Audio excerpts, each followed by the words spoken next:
Welcome to this very special edition of the KJ Masterclass Live, the show which ensures that you profit from your time spent here with experts, either through their industry insights, information, or simply learning from them. And today we have Paul Graham. He is a serial entrepreneur, and we'll learn powerful insights on escaping the wealth building trap, aligning your investments with your purpose, and creating systems that turn financial freedom into lasting joy. Welcome to the show, Paul. Thank you, AJ, for having me. Excited to talk more. You are welcome. Welcome to the show. Welcome to India in this online form, Paul. And I'm Yes. sure not just in India, but a lot of people across the globe will benefit from what we are going to talk right now. We'll learn about how one can move from just building wealth to true wealth. So we'll talk about all this, but before that, let's talk a bit about you, your journey, your background, so that people learn who they are listening to. Yeah, you bet. So I'm Paul Graham, or at least online, I'm Paul H. Graham. There's a lot of Paul Grahams in this world, and I've had a journey of being an entrepreneur when I was, younger, selling maybe like keychains in school, or I had a residential painting business. But I ultimately went into commercial real estate. I then went into building digital products, think software, websites, things like that for the past maybe 7 or 8 years. And am currently raising funds for oil and gas syndications. And through that process, I've multiplied my net worth by 6 times in the span of 18 months. I've doubled my W-2 income in 4 years. And I've also got trapped on this wealth building trap that I believe everyone wants to be a millionaire or some sort of status level. But I believe we really want to invest to grow, and then we want travel freedom, and then we want time freedom. So I'm on a mission to help people navigate kind of their own journey, right? So not just do exactly what I did, but navigate their own journey for what's meaningful to them by sharing, what I've not only learned, but also what I've done. So that's a little bit about myself. And then I also live in Nashville, Tennessee, which is in the United States. And one day I will go to India. It's on my bucket list. So excited to be there one day. Absolutely. Absolutely. You will certainly come to India, that I can sure tell you. But I want to understand from you, you talk about, that while into the real estate business, you got into this, lost into the wealth building trap. And then Yeah. you started your podcast, The Investor's Guide. And now also you are earning, you are getting into, as you said, you are into oil and gas sort of thing. So what is the difference between then and now? Looks like from my point of view, oil and gas, it involves a lot of money. How do you tell others, no, this is not about the wealth trap? Earlier it Yeah. was, whereas it is more about money here right now. Yeah, certainly. So, in terms of like the wealth building trap, just what I've personally experienced is that I was so focused on my net worth and what other people could do for me that I became very transactional, right? And so I would change maybe friendships or, interactions, or wouldn't tell certain people happy birthday because, well, they're not part of, my future, all these kind of things, right? But what I realized is that I wasn't actually caring for and loving and having joy within myself. To that, I wasn't able to experience that with others. So when people had moments of joy or opportunities for them to do exciting things, I felt maybe selfish or judgmental, or just kind of these negative emotions. And so I'm then to say, hey, let's flip that on the reverse, right? And so it's meaning to say like, hey, I got this new client and it's like amazing. Like, how are you going to celebrate? Or what sort of bucket list item are you going to do this year? There's just a switch between, hey, I need to focus on money, and almost pretending or feeling and thinking and believing as though you have all the money in the world, like to you right now. Like, what are you going to do with it? Right. So if you want to go live by the beach, like maybe you sell your things and go live by the beach and take a remote job. Like, why do you have to have all this money? And the other thing, and this also relates to oil and gas, is I'll tell you a fun story. So I love wake surfing, right? I love anything around water. I love drinking water. I love being around it, seeing it, being in it. Love water, right? As we should kind of as humans. But I love wake surfing, and most boats are like $150 to $250,000, right? There's a lot of logistics and costs to owning a boat and all this stuff, right? What I found is that there's a way to actually be part of a boat club to rent, boats, or you could just rent a boat for a day. And so it just really started to change my perspective on like, what if I could have the life that I truly want like today? And it was by being creative. It was by building more relationships with people. I was at the Formula One event in Austin, Texas a couple weeks ago, and I got the most VIP treatment in the world. And it's because I happened to know someone, right? And they're a kind, close friend. And so I just realized that relationships matter more than anything. I may not give myself permission to do something. And really, there's just kind of logistics, or there's ways to figure things out. So your question on oil and gas is to say that like you could have $1 million, $1 billion and go buy, oil and gas companies or wells or things like that. What we've found, me and my team, is that you could invest in oil and gas just like you do with commercial real estate, where you have a pool of investors who give maybe a minimum of $50,000 towards the investing of that asset, and then they get passive, income cash flow. And in most cases, they actually get depreciation of their taxes, at least, within the US. International investors can also invest in oil and gas. Granted, there's some, restrictions or things to know or think about. But again, it's just the idea of, hey, I want to do that. How can I do that? Who can I do that with? When can I do that? And that really just changed my entire mindset. Instead of being, I have to make a bunch of money to do these expensive things, and then I'll be happy or experience joy. And again, by flipping that, I've experienced the most joy I've had in the past, 3 years than truly I have in my entire life, because money doesn't have a hold on me anymore. I have everything I need, and I'm also my best self because I am in tune of like my own needs, not like my own wants, and that constantly makes me anxious or stressed or things like that. So great question. I appreciate that. Thank you, Paul. So Yeah. to understand true wealth and wealth, when you have wealth, you think about joy, true wealth. But when you have joy, when you have qualities, and you do not have money, nobody bothers about you. You also don't feel like bothering about yourself. And that is where this whole concept of running behind more and more money. So which comes first? First, if true joy comes in, don't I need money? What sort of money I need? And how do I ensure that I don't fall into that money trap? And when you get into earning money, when you have lots of money, then you look at, at the true wealth or whatever it is. It is like Maslow's law. First, you have to look at security needs, and then you talk about self-actualization. So a lot of people are looking at this whole security needs itself, except that the security parameter tends to increase as you go by. First, you are happy with a 1-bedroom apartment, then you are not happy with 5-bedroom apartment, and you are still struggling. How would you like, in that backdrop of all these things, as you are very young, so how would you like to tell a lot of youngsters, especially those who are starting their life, their career, about all these things, about wealth and true wealth? Yeah, you bet. And I also want to echo as well. So like I've brought my parents along kind of this investing journey as well. And I've seen them smile more in the past 3 years than I have in my entire life. And they're in their early 70s, right? So really this is just more of not necessarily just like a age or status thing, but it's more of like a psychographic thing of like where people are at and what they're thinking. And I'll tell you a blog post I wrote about that kind of encompasses this story, and then a 6-stage process I've really found to uncover, joy in our lives, regardless of where we're at. So I wrote a blog post, and it's on, my website, The Investor's Guide to Joy, and it is a fish climbs a tree.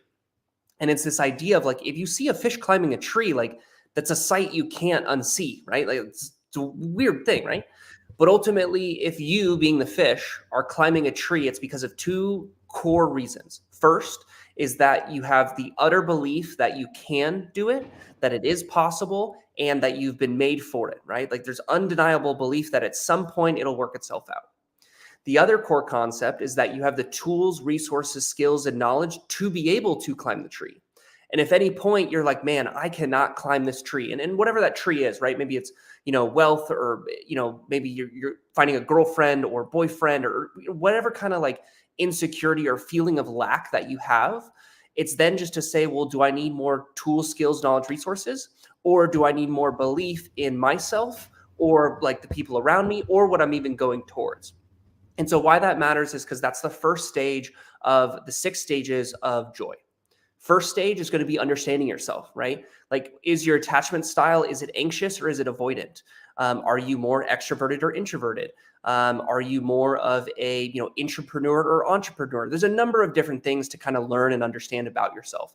Reason being is, by understanding yourself, you can then understand where you want to go, right? Do you want to work really hard, now, or do you kind of want to work evenly across time? Like, what sort of goals and what sort of time frame are you willing to have those in, as well as what sacrifices are you willing to make or take, right? And the next piece is then going to be about doing controlled trials. So it's going to be doing things like maybe 75 Hard. It's something that I've done, and I've also done the Live Hard program. It's basically a mental fitness program that incorporates, or mental toughness program that incorporates fitness and a bunch of other things related to health. And by, then altering your health, it then transforms everything else about you. So something like 75 Hard, maybe it's for 30 days, you don't drink alcohol. Maybe it's, you run a mile every day. It's something to like do something difficult. Reason being is, by doing things difficult, in the next stage, then you'll have uncontrolled trials. In this life, random things happen, right? And when random things happen, we're more able to be stable in ourselves, and we understand ourselves more.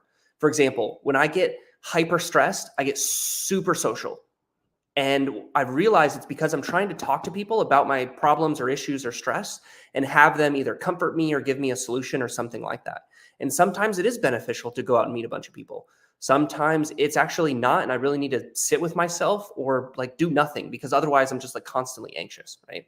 So uncontrolled trials will always happen. That's just called life. Next piece, loving the walk. Because you have that understanding of who you are and where you're going, you just know that it's going to take time, and it could take, 500 steps, it could take 500,000, but ultimately you are more focused on your path of joy than you are on the outcome of things, right? So that's the concept of, doing the reps and taking those steps, then being like, oh, I'm only going to do 10 steps to this, right? Think of you've had, a ton of podcast episodes. I've listened to a ton of them. Everyone should go listen to more of them, right? But it's not like you just did a couple of them and we're like, oh, no one listened to them, right? You've constantly been doing this for decades, right? And so that's an important thing, is loving the walk. Then next is going to be a ruler. So a ruler within kind of yourself, your community, your family, even your career. And, what type of environment do you create, right? And there's a number of things to go through in that. But in summation, it's just like how you're showing up, how people are attracted to you, and what kind of leader are you? Are you someone who is like, you have to do this? Or are you someone like, hey, like, how could we work together to do this, right? There's different leadership styles and a number of different things to go in, but we can save that podcast for another day. The last piece is the idea of the sage. So it's someone who's giving back. And it's the concept of being, how could I show up today as a millionaire, if you will, in terms of mindset, joy, generosity, compassion, and just like how I think. Ultimately, to say, maybe I just host a neighborhood party and, bring some food over. Well, why? Well, because I just want to, and I want to meet more people. Versus kind of a, contracted mindset is to say, well, how many people are going to come to this event, and how many leads am I going to get? And is it going to drive business or not? Right? There's a difference in terms of heart posture. And so by having a different heart posture, I'll tell you a quick story of, I was given a little over 20% of a company equity because of just who I am in my relationship with them, right? I didn't have to work really hard for it. And so for someone who's very young, it's simply to say and recognize that hard work doesn't always equal success.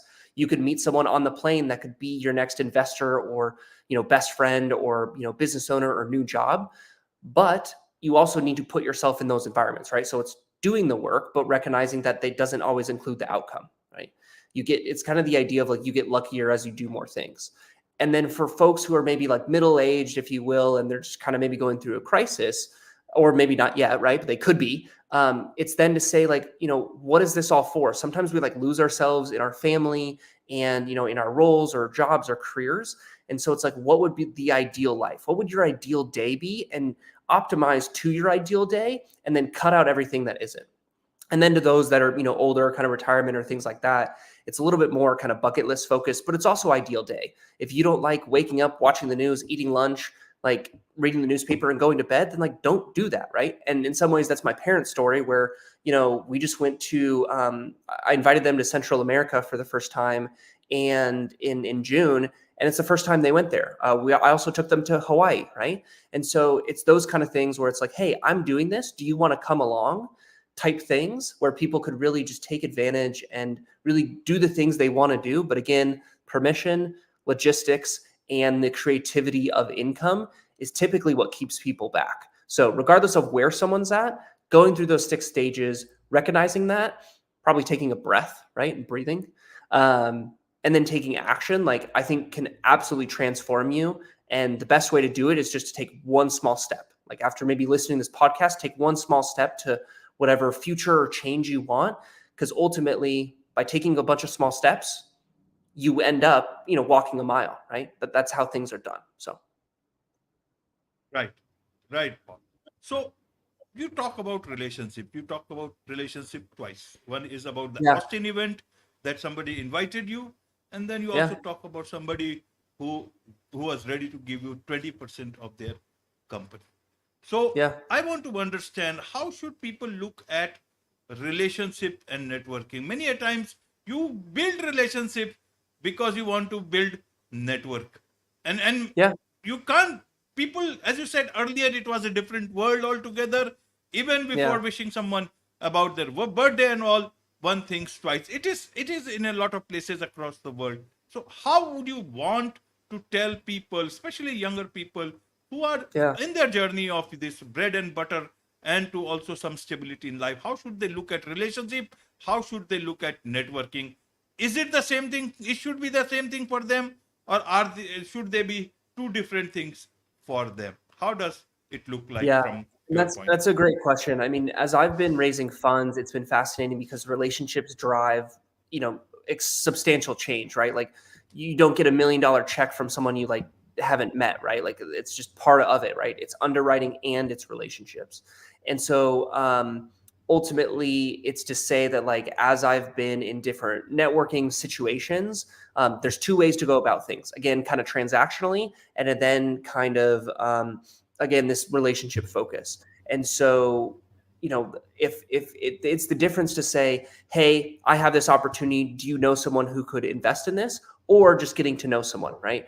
The best way I found to, go about it is to be what's called a go-giver. And there's a book about this, but it's this idea of like adding value and giving first to establish a sense of commonality and safety and security. Keep in mind, we're animals, right? In the true sense. And so ultimately, if you feel safe, secure, and, are curious about what I'm doing and just had a positive, experience, then later on, I can then ask. And so as I go to these networking events, it's a little bit of both because you're kind of in a condensed, time frame, but it's especially for those looking for jobs too. And that's probably most people who are typically young, right?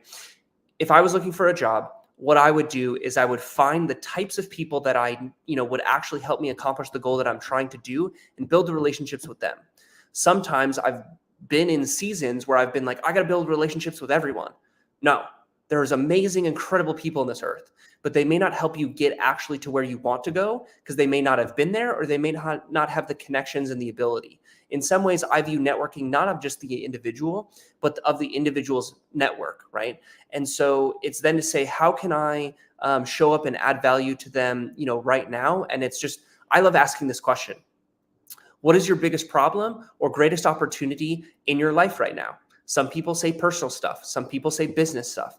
And that really helps me, or even just you're at a conference. Hey, what are you looking for in this event? I'd love to, help you accomplish your goals. And then by nature, they typically ask what your goals are and then you can share. But the other thing too, I found is like, if they don't ask you your goals or it just seems very one-sided, amazing. You then have recognized that the relationship is one-sided. And so you can choose to continue doing that or not. But the people who are pouring into each other back and forth in terms of, personal, in terms of business and networking, like those are the type of relationships that are exponentially beneficial And I'll leave you with this. I'm into psychology, so totally recommend people to look into this more. But in terms of networking, third degree connections work extremely well if people are like go-givers, right?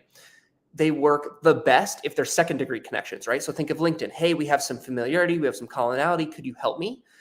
People are more likely to do that. First degree connections actually aren't as likely to help you because of there's potential issues of they don't want you to succeed more than they are. They, kind of want the best for you, but they may not do the best for you. So ultimately, those loose type of connections actually do better from a networking perspective than necessarily your best friends. Certainly, yes, tell your best friends, have them help you, right? You still need them, but recognize that like first, second, and third degree connections have different outcomes. So know who you're trying to talk to, how to, talk to them, add value to them, and keep that first, second, and third degree mindset, focused. And then I believe you'll have a better experience with both and not just be that super transactional, jerk of a person, right? But also maybe not be the person who's only doing relationships. It's like, I need a job because I can't pay rent next month.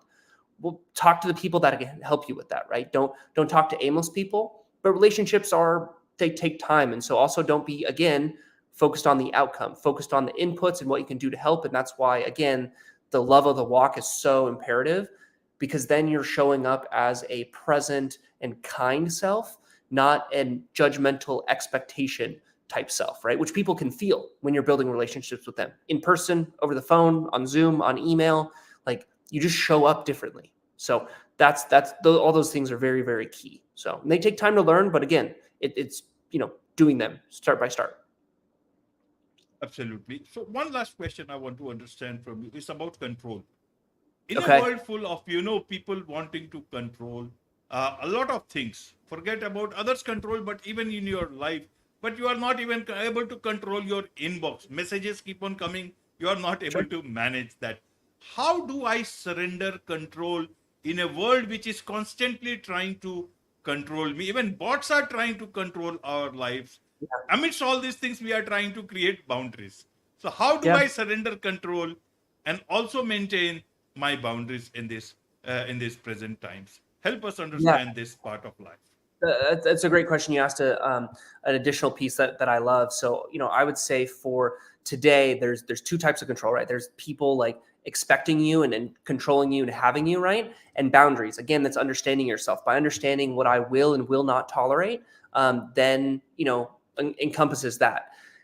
In terms of, my own control of like my expectations, one thing I've realized is that if I follow through with what I say I'm going to do, I'm exponentially more confident.